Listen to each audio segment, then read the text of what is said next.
Ridha Allah subhanahu wa ta'ala adalah salah satu dari sifat. Nabi SAW mengatakan, laisa lil mu'min ayyudhilla nafsahu. Mukmin itu jangan sampai menghinakan diri. Sejarah hamba yang Allah sebutkan dalam Al-Quran. Assalamualaikum warahmatullahi wabarakatuh. Innal hamdalillah nahmaduhu wa nasta'inuhu wa nastaghfiruh. Wa na'udzu billahi min shururi anfusina wa min sayyiati a'malina. من يهده الله فلا مضل له ومن يضلل فلا هادي له أشهد أن لا إله إلا الله وحده لا شريك له وأشهد أن محمدا عبده ورسوله يا أيها الذين آمنوا اتقوا الله حق تقاته ولا تموتن إلا وأنتم مسلمون يا أيها الناس اتقوا ربكم الذي خلقكم من نفس واحدة وخلق منها زوجها وبث منهما رجالا كثيرا ونساء واتقوا الله الذي تساءلون به والأرحام إن الله كان عليكم رقيبا يا أيها الذين آمنوا اتقوا الله وقولوا قولا سديدا يصلح لكم أعمالكم ويغفر لكم ذنوبكم ومن يطع الله ورسوله فقد فاز فوزا عظيما أما بعد فإن أصدق الحديث كتاب الله وخير الهدي هدي محمد صلى الله عليه وسلم وشر الأمور محدثاتها وكل محدثة بدعة وكل بدعة ضلالة وكل ضلالة في النار. Ma'asyiral hadirin jamaah a'azzakumullah. Pada siang hari ini pembahasan kita masuk kepada risalah yang ketiga setelah yang pertama risalah tentang ilmu amal, dakwah dan juga bersabar. Lalu kemudian risalah yang kedua, 3 hal yang harus dipelajari oleh setiap muslim dan muslimah, yaitu pertama, di mana kita harus mengetahui bahwa Allah Subhanahu wa taala menciptakan kita, memberi rizki bukan sia-sia tapi untuk beribadah kepada Allah, maka diutuslah para nabi, para rasul untuk ditaati. Yang kedua, bahwa Allah tidak redha disekutukan dengan selain Allah. Dan yang ketiga adalah kita wajib berloyalitas kepada Islam dan kaum muslimin. Maka sekarang kita masuk pada risalah yang ketiga di halaman 20. Ini masuk sekaligus pembahasan tentang apa yang dimaksud dengan 3 landasan utama. Namun sebelum menyebutkan 3 landasan utama itu, sebagai pembuka, Al-Syeikh Al-Muallif Syekh Muhammad rahimahullahu ta'ala mengatakan, i'lam, ketahuilah, arsyadakallahu li ta'atihi, semoga Allah selalu membimbingmu untuk menunaikan ketaatan kepadanya. Annal hanifiyyata, ketahuilah bahwa sesungguhnya al-hanifiyah, yaitu agama yang hanif, yang mengarahkan hanya kepada Allah saja, millata Ibrahim, dan itulah millah Ibrahim, agamanya Nabi Ibrahim yang hanif adalah an ta'budallaha wahdahu, engkau beribadah hanya kepada Allah saja, mukhlisan lahuddin, dengan mengikhlaskan agama, ketundukan, ketaatan hanya kepada Allah saja. Di sini kata-kata ad-din, di antara makna ad-din adalah ketundukan. Jadi kita tunduk hanya kepada Allah semata. Jadi kata ad-din dari kata-kata dana yadinu, yang berarti tunduk. Tetapi ad-din juga bermakna balasan. Sehingga ada perkataan yang mengatakan kama tadinu tudanu. Sebagaimana Anda tunduk, sesuai dengan itulah Anda mendapatkan balasannya. Jadi kata din asalnya adalah ketundukan. Maka Anda mendapatkan balasan sesuai dengan ketundukan. Semakin kita tunduk hanya kepada Allah Subhanahu wa taala saja, maka semakin besar pahala yang kita dapatkan. Di sini mukhlishan lahuddin maknanya adalah kita memurnikan ketundukan kita hanya kepada Allah semata. Wa bidzalika amarallahu jami'an nas, dan agar beribadah kepada Allah dan tunduk hanya kepada Allah saja, Allah perintahkan semua manusia. Bahkan Allah ciptakan mereka hanya untuk beribadah tunduk kepada Allah semata. Wa khalaqahum laha. Allah ciptakan agar supaya manusia tunduk taat hanya kepada Allah semata. Kama qala ta'ala, sebagaimana Allah Subhanahu wa taala berfirman, "Wa ma khalaqtul jinna wal insa illa liya'budun." Dan tidaklah aku ciptakan jin dan manusia melainkan hanya untuk beribadah kepadaku saja. Di surat Az-Zariyat ayat ke-56. Wa ma'na ya'budun, makna ya'budun beribadah hanya kepadaku, maksudnya yuwahhidun, yaitu bertauhid kepadaku. Oleh karena itu para ulama katakan kalau kita dapati kata ibadah di dalam Al-Quran dengan berbagai macam variannya, baik dengan redaksi perintah, u'budu ya ayyuhan nasu u'budu, dan seterusnya, maka maknanya yang pertama adalah tauhid, beribadah hanya kepada Allah semata. Wa a'dhamu ma amarallahu bihi at-tauhid, dan sesuatu yang paling besar, yang paling agung yang Allah perintahkan adalah tauhid. Dan tauhid adalah wa huwa ifradullahi bil ibadah, mengesahkan Allah Subhanahu wa taala dalam hal ibadah. Jadi ini namanya mendefinisikan satu kata dengan sebagian dari definisinya. Jadi tauhid itu definisinya yang luas adalah mengkhususkan Allah atau mengesahkan Allah dalam hal yang menjadi kekhususan bagi Allah. Itu namanya tauhid. Nah, kekhususan bagi Allah itu ada yang disebut dengan rububiyah, bahwa hanya Allah pencipta, hanya Allah yang menciptakan, hanya Allah yang beri rizki. Ada uluhiyah, hanya Allah yang diibadahi. Ada kekhususan terkait dengan nama dan sifat-sifat Allah, adalah asma wa sifat. Nah, ini Asy-Syaikh mendefinisikan tauhid dengan sebagian dari definisinya. Ifradullah bil ibadah, mengesahkan Allah dalam hal ibadah, yaitu pada uluhiyahnya. Ini bukan berarti menafikan mengesahkan Allah bahwa Allah pencipta, bukan itu. Bukan berarti juga menafikan tentang nama dan sifat-sifat Allah, tidak. Tetapi ini memang disebutkan definisi ini karena banyak orang yang menyimpang dalam hal ibadah kepada Allah Subhanahu wa taala.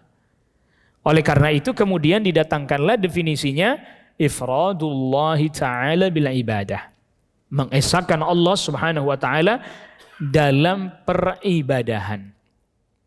Jadi perkara yang paling agung yang Allah perintahkan adalah at-tauhid. Begitu juga perkara yang paling agung, yang paling besar yang Allah larang, wa a'dhamu ma naha anhu asyirk. Perkara paling agung yang Allah larang adalah kesyirikan. Wa huwa, yang dimaksud dengan kesyirikan itu adalah da'watu ghairihi ma'ahu, beribadah kepada Allah bersamaan dengan itu dia sembah selain Allah juga. Jadi dia beribadah kepada Allah disertai bersama dengan selain Allah. Mendua. Syirik secara bahasa mendua itu. Saya minta kepada Allah juga kok, tapi lewat si fulan yang sudah wafat, itu namanya mendua itu. Melalui berhala ini, itu mendua. Yang berhala itu sebenarnya adalah perwujudan dari orang saleh. Itu namanya kesyirikan. Dan dalilnya adalah qauluhu ta'ala, dalilnya adalah firman Allah Subhanahu wa ta'ala, wa'budullaha wa la tusyriku bihi syai'a. Yang di surat An-Nisa ayat ke-36. Beribadahlah kalian hanya kepada Allah dan janganlah kalian menyekutukan Allah dengan sesuatu apapun. Ketika Allah sebutkan beribadah kepada Allah, Allah sebutkan lagi jangan menyekutukannya dengan sesuatu apapun. Ayat ke-36 dari surat An-Nisa ini oleh para ulama disebut ayat yang menjelaskan tentang hak-hak Ayatul Huquq. Ada 10 hak disebutkan di dalam ayat ke-36 ini. Wa'budullaha wa la tusyriku bi syai'a wa bil walidaini ihsana wa bidzil qurba dan seterusnya. Nah, ini kan berarti menunjukkan ada hak berurutan. Dan yang pertama adalah haqqullah, hak kepada Allah Subhanahu wa taala. Baru kemudian setelah itu kepada orang tua, baru kemudian setelah itu kepada kerabat dan seterusnya. Di ayat ke-36 dari surat An-Nisa ini disebut dengan ayat yang menjelaskan hak-hak. Yang pertama yang dijelaskan oleh Allah harus ditunaikan adalah haqqullah, hak Allah. Beribadah hanya kepada Allah Subhanahu wa taala dan tidak melanggar hak tersebut. Berbuat kesyirikan. Maka berbuat kesyirikan itu pelanggaran terhadap hak Allah. Hari ini yang terjadi. Ketika hak manusia dilanggar, orang marah. Misalnya orang penyalahgunaan kekuasaan, tentu itu berarti kan melanggar hak manusia. Misalnya lagi orang korupsi misalnya, itu orang tidak benar. Yang dilanggar hak manusia. Tapi ketika yang dilanggar hak Allah, orang berbuat kesyirikan, biasa aja. Cenderung orang biasa saja, responnya tidak begitu sangat keras, tidak seperti ketika melanggar hak manusia. Padahal pelanggaran terhadap hak Allah yang berupa kesyirikan ini adalah pelanggaran yang terbesar atau kezaliman yang terbesar. Inna syirka la zulmun azim. Kesyirikan, kezaliman yang paling besar. Nah, ketika kita faham bahwa kesyirikan ini adalah pelanggaran hak dan yang dilanggar adalah haqqullah, hak yang sangat besar ini, yang nggak boleh diabaikan oleh setiap manusia, oleh setiap makhluk. Yang kalau seandainya ada orang melanggar hak Allah ini, berbuat syirik akbar, syirik besar sampai dia matinya, nggak diterima amal salehnya. Jadi misalnya ada orang secara tampak kasat mata, dia wafat dalam keadaan sujud. Kasat mata kita. Tentu kita berbaik sangka kepadanya bahwa dia dalam keadaan husnul khatimah. Namun ternyata dia berbuat syirik besar. Dan dia belum bertobat dari syirik besarnya sampai matinya, walaupun dia dalam keadaan sujud, di hadapan Allah Rabbul Alamin semua amal salehnya habis. Nauzubillah, tidak main-main ini.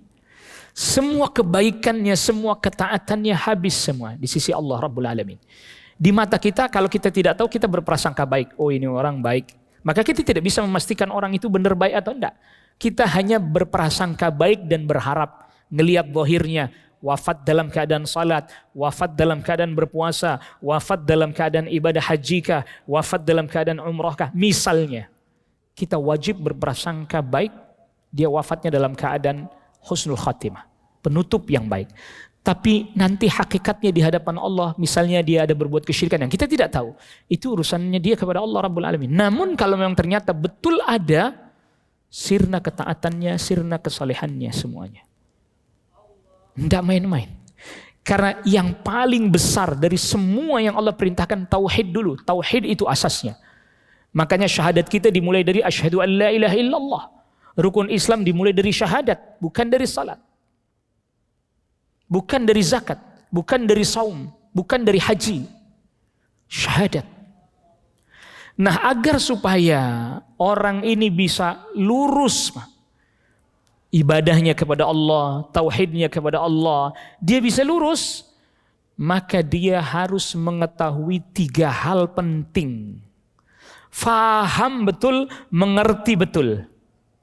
Maka selanjutnya Asy-Syaikh katakan, fa idza qila laka, apabila ditanyakan kepadamu, mal usulu thalathatu allati yajibu 'alal insani ma'rifatuha, apa 3 landasan utama yang wajib diketahui oleh manusia, bukan hanya orang Islam, semua orang. Karena tadi kita katakan bahwa yang namanya beribadah hanya kepada Allah, Allah perintahkan kepada semua orang, Pak. Bukan hanya kepada orang muslim saja, semua. Sebagaimana Allah Subhanahu wa taala berfirman di suratul Baqarah ayat ke-21, ya ayyuhan nasu'budu rabbakumul ladzi khalaqakum walladzina min qablikum la'allakum tattaqun. Wahai manusia, manusia Pak, semuanya. Bukan hanya orang Islam. Ya tentunya orang Islam, terlebih-lebih lagi. Semua diperintah oleh Allah, beribadahlah kalian hanya kepada Rabb kalian yang menciptakan kalian dan orang-orang sebelum kalian, agar kalian bertakwa. Maka ketakwaan asas pertamanya takwa tauhid. Asas pertamanya takwa tauhid. Jadi kalau kita menerjemahkan atau kita memahami definisi takwa, mengerjakan perintah, meninggalkan larangan. Kembali kepada perkataan Syekh tadi. Perintah yang paling agung yang Allah perintahkan tauhid. Larangan yang paling besar yang Allah larang adalah kesyirikan. Maka ketakwaan tidak akan bisa terwujud tanpa tauhid dan menjauhi syirik. Bukan orang bertakwa itu. Rajin sholat, rajin puasa dan sebagainya, tapi tidak bertauhid kepada Allah, berbuat kesyirikan, itu tidak masuk dalam kriteria orang bertakwa itu. Takwa, makna takwa yang pertama, dia mengerjakan tauhid, dia meninggalkan kesyirikan. Maka agar supaya orang bisa mengerti betul, tahu dan tidak mau melanggar hak-hak Allah, ya pertama dia yang harus dia ketahui, faqul jawab. 3 hal ini yang harus diketahui seluruh manusia adalah yang pertama ma'rifatul abdi rabbahu. Seorang hamba mengenal Rabbnya, mengenal Allah. Mengenal yang dimaksud bukan hanya sekedar kenal sebagai sebuah pengetahuan, sebagai sebuah informasi, tetapi mengenal yang membuat dia jadi tunduk hanya kepada Allah, beribadah hanya kepada Allah Subhanahu wa taala. Jadi bukan hanya sekedar sebuah informasi. Perlu kita ketahui di sini, yang namanya mengetahui bukan hanya sekedar sebagai sebuah informasi, karena bisa jadi selain kaum muslimin mempelajari tentang Islam, tentang Allah, baca Al-Quran, baca sirahnya Rasul sallallahu alaihi wasallam. Ada Pak selain kaum muslimin khatam Al-Quran dia dengan terjemahnya beberapa kali. Yang orang Islam aja belum tentu itu. Iya kan? Ada bukan orang Islam Pak, dia baca sirah Nabi dari awal sampai akhir. Selesai, tapi sebagai informasi belaka. Sebab kalau dia iman, dia sudah pindah agama dia. Hanya sebuah informasi. Tapi untuk kita enggak. Mengenal Allah agar supaya kita tunduk bertauhid, beribadah hanya kepada Allah. Wadinahu, dan dia mengenal agamanya, agama Islam. Tapi orang Islam enggak kenal agamanya. Dan yang ketiga, wa nabiyahu Muhammadan sallallahu alaihi wasallam, dan dia mengenal Nabi sallallahu alaihi wasallam, Nabi Muhammad. Mengenal Nabi Muhammad ini, mengenal agama Islam, maksudnya dengan dalil tentunya. Jadi dia tahu agamanya betul-betul berdasarkan ilmu, dan itulah ilmu yang sebenarnya. Bukan hanya sekedar kata si fulan, kata si allan, kata ini, kata itu dan seterusnya, enggak. Tapi betul-betul dia mengenal agama Islam. Oh, yang dibawa oleh Nabi sallallahu alaihi wasallam, yang dijelaskan oleh Rasul sallallahu alaihi wasallam. Dan agama Islam ini bukan hanya mengatur tentang masalah urusan-urusan yang terkait dengan ibadah. Bukan hanya itu. Dia juga mengatur soal muamalah. Dia juga mengatur tentang cara pandang dan cara fikir. Mindset. Bahkan kalau dalam bahasa sekarang, dalam kajian-kajian pemikiran Islam, ada istilah world view. Bagaimana cara pandang manusia atau dunia memandang sesuatu, atau sebaliknya orang Islam mempunyai wawasan global tentang keislamannya. Yang dimaksud wawasan global di sini adalah wawasan tentang bagaimana memahami Islam dengan nilai-nilai yang dibawa oleh Rasul sallallahu alaihi wasallam. Yang itulah yang disebut dengan nilai kebaikan wasatiyah. Nilai-nilai yang mendatangkan kebaikan, keutamaan yang paling tinggi. Karena wahyu itu kebaikan tertinggi. Bukan sekterian. Kita ini dididik, saya juga begitu mengalami, kita ini dididik dari kecil Islamnya sekterian. Mazhab, secara fikih, mazhab sekterian kan. Kalau itu hanya dijadikan sebagai sarana orang untuk menempuh jenjang-jenjang pembelajaran fikih, tidak ada masalah. Tapi kita sudah terpola dengan sekterian. Mazhab. Sehingga kemudian akhirnya terjadilah problem-problem dalam permasalahan fikih. Itu karena memang cara pandang kita sudah memposisikan sekterian. Kecuali Anda belajar mazhab memang orang yang ingin mendalami fikih, menjadi seorang yang pakar, pengajar, atau menjadi hakim. Makanya belajar mazhab itu panjang, lama, bertahun-tahun, bahkan puluhan tahun Pak. Kenapa? Anda kalau mau mendalam sampai mengetahui detail-detail dalilnya dan seterusnya, lama dan orang pasti sulit untuk bisa mencapai itu. Tapi bukan untuk supaya orang jadi cara pandangnya sekterian. Sehingga kalau madhab fikihnya tidak sama dengan saya, maka dia bukan bagian daripada Islam. Lebih sekterian lagi di negeri kita ormas. Sehingga sebagian orang menganggap ormas itu adalah agama.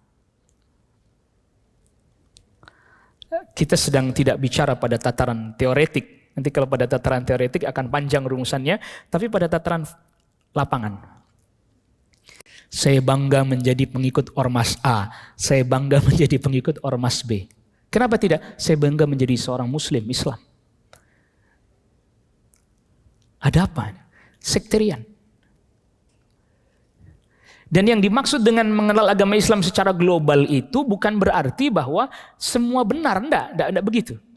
Kalau bicara mazhab akidah ya, enggak. Nanti takutnya orang menganggap cara berpandang global itu akhirnya dia memiliki tidak sekterian, akhirnya kemudian dia malah berarti kalau begitu Syiah Rafidhah benar, kalau begitu Ahmadiyah benar. Oh enggak begitu.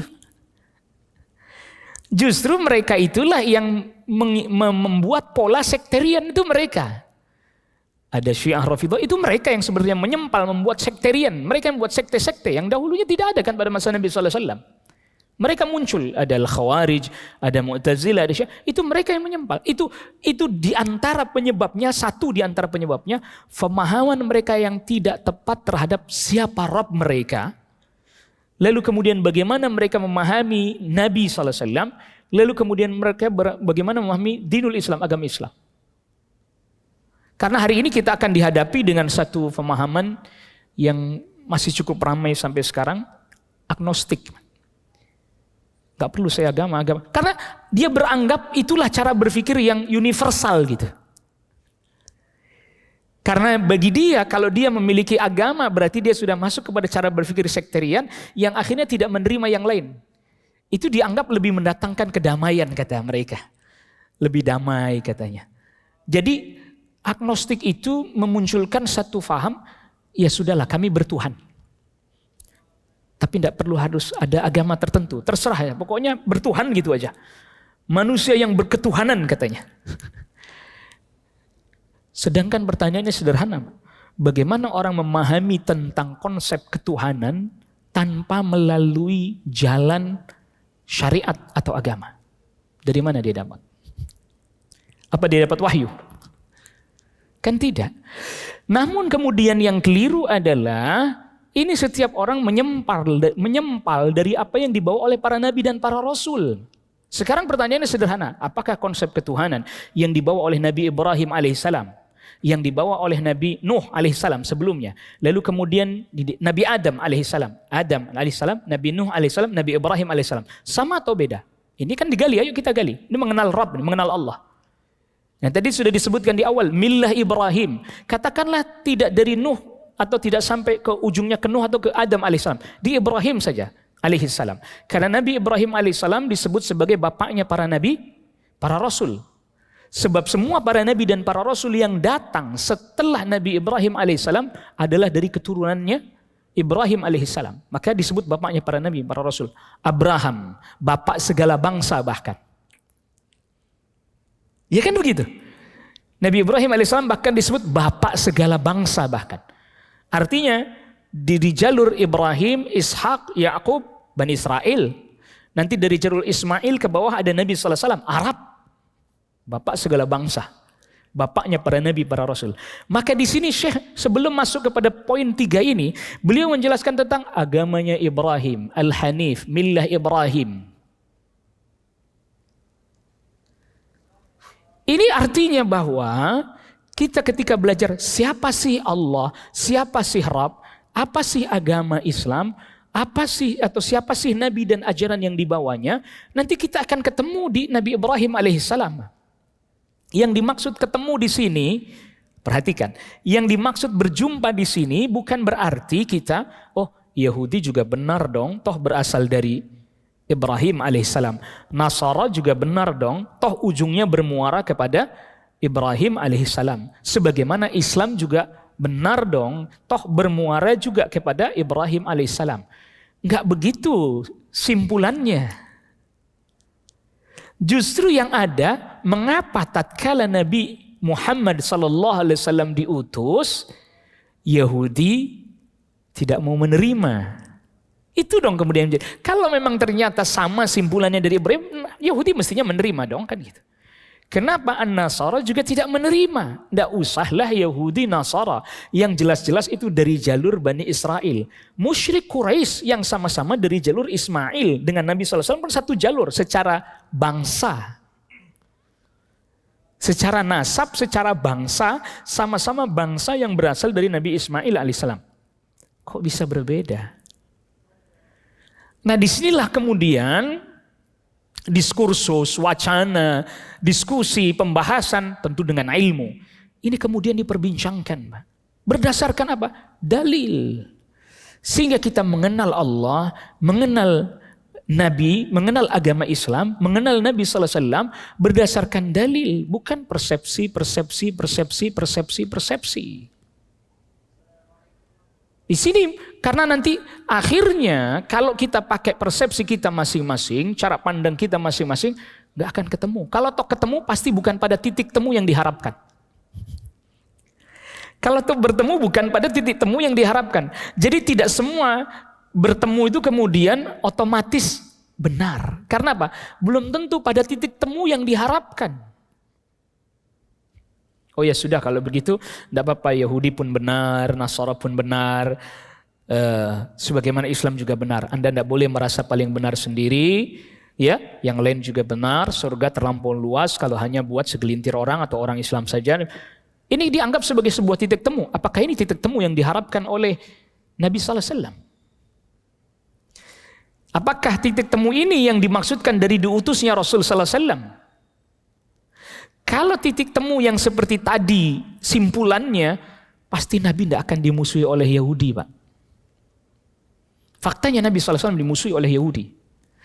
Kalau titik temu seperti itu yang diharapkan, pasti Nabi SAW pun akur sama kaumnya sendiri. Udahlah kita semua podo bener lah.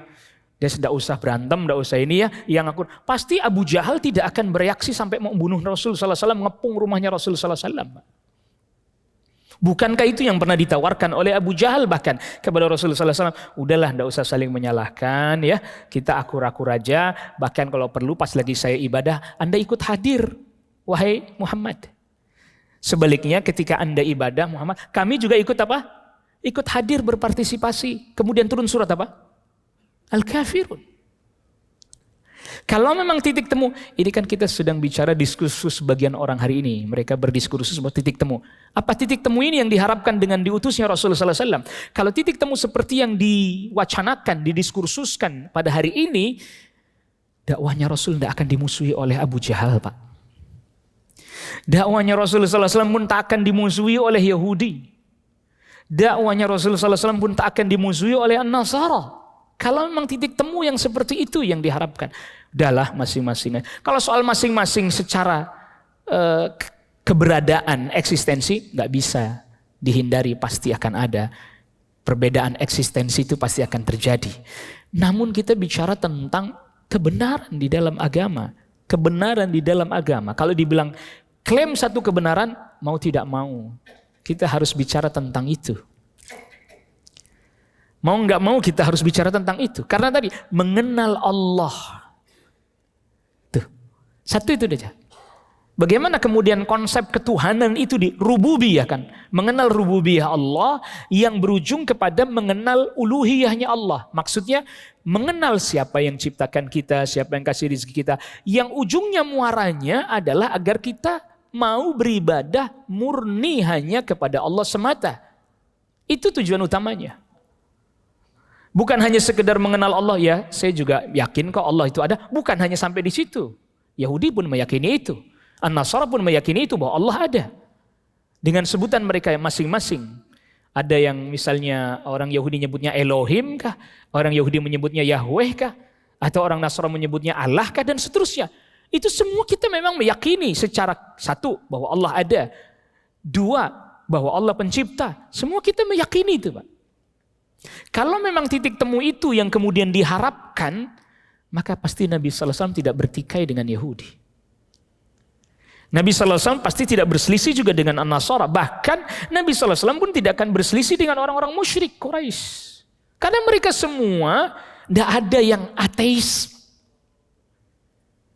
Nggak ada yang mengatakan pencipta itu tidak ada, yang kasih rezeki itu nggak ada, Allah itu tidak ada. Nggak ada. Mereka semua kafirnya bukan kafir ateis. Ilhad, nggak ada. Semua mereka mengaku itu, berarti titikmu sudah ada. Nah, kita bukan berarti cari titik perbedaan, enggak. Cuman ada hikmah apa? Mengapa Rasulullah SAW diutus? Hikmah di balik itu apa? Kok kalau memang titik temu dalam ranah tadi sudah ketemu, buat apa Nabi lagi diutus? Ada poin mesti ini yang kurang tepat, masih ada yang kurang pas, ada yang kurang tepat. Apa itu? Beribadah bersama dengan selain Allah, mereka beribadah kepada Allah, bersamaan itu dia sekutukan Allah Rabbul Alamin. Itu permasalahannya. Yahudi beribadah kepada Allah, Uzair dikatakan sebagai anaknya Allah. Beribadah kepada Allah, dia masukkan Isa, An-Nasara Isa bersama dengan Allah. Lalu kemudian orang-orang musyrik Quraisy misalnya, dia beribadah kepada Allah, dimasukkan selain Allah, Lata, Uzza. Nah, ingat, yang menyebabkan perbedaan ini terjadi bukan Rasulullah SAW.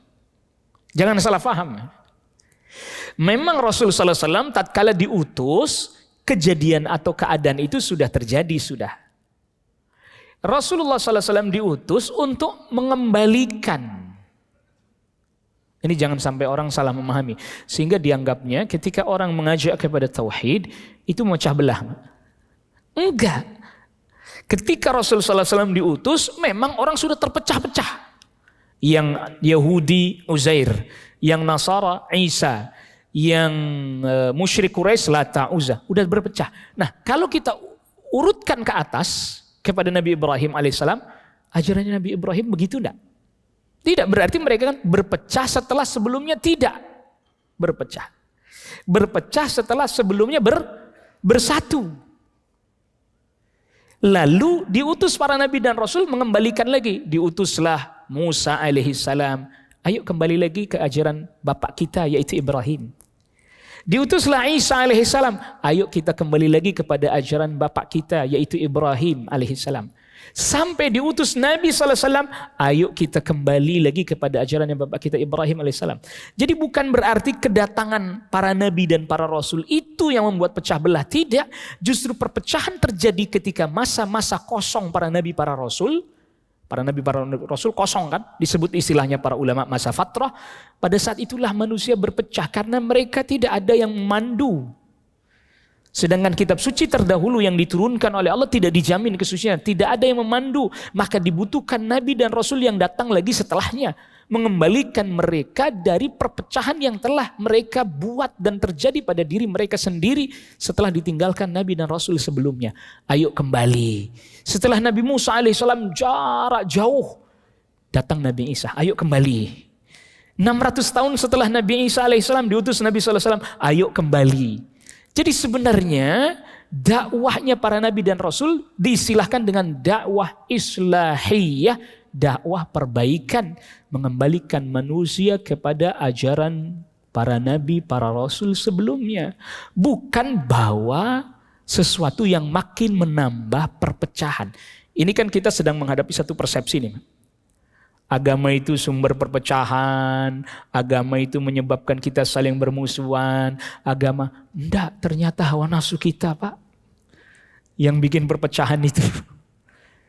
Lalu para nabi, para rasul diutus agar mengembalikan itu, jangan ikuti hawa nafsu, ayo ikuti kitab suci. Tapi apa yang terjadi hari ini? Agama dianggap sebagai sumber perpecahan, maka kita perlu betul-betul mengenal siapa Rabb kita. Siapa agama kita sih sebenarnya? Siapa Rasul Nabi Muhammad SAW? Jadi jangan sampai kemudian berdasarkan persepsi-persepsi yang seperti tadi, kemudian orang menganggap agama ini perpecahan, malah sekarang ini makin ngeri-ngeri, orang makin berani. Surga neraka, Anda ini ngomong surga neraka emang sudah pernah ke sana gitu. Allahu Akbar. Hatta sampai iman kepada hari akhir saja enggak. Maka nanti di dalam risalah ini sampai ke belakang, Asy-Syaikh pun menyinggung tentang iman pada hari akhir. Artinya bahwa risalah ini datang sebagai penguat agar kita betul-betul bertauhid, agar kita meninggalkan kesyirikan. Dan itu insyaallah nanti kita lanjutkan pada pertemuan kita selanjutnya. Wassallallahu ala nabiyina Muhammadin wa alihi wasahbihi wa sallama tasliman katsira. Subhanakallahumma bihamdika asyhadu an la ilaha illa anta astaghfiruka wa atubu ilaik. Assalamualaikum warahmatullahi wabarakatuh.